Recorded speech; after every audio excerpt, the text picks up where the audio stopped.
Hello, good day everyone. For this video, I would like to show and teach you how to use Replace Face feature in SOLIDWORKS.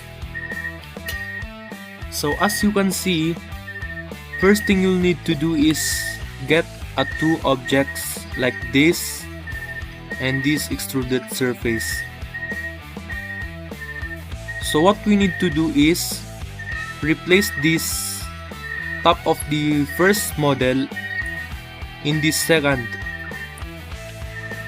and what we need to do is go to data migration, and if there's no data migration in the tab here in the top, you'll just need to right click and select tabs, then check data migration.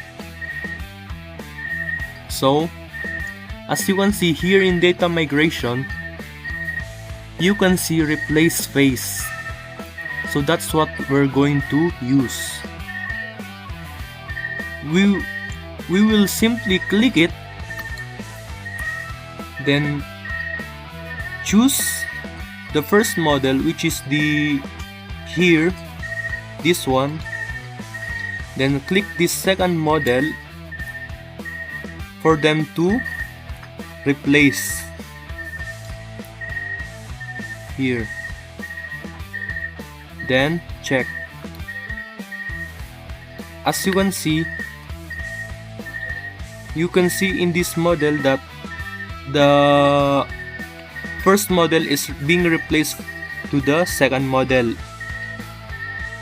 and that's the use of replace face feature. Thank you.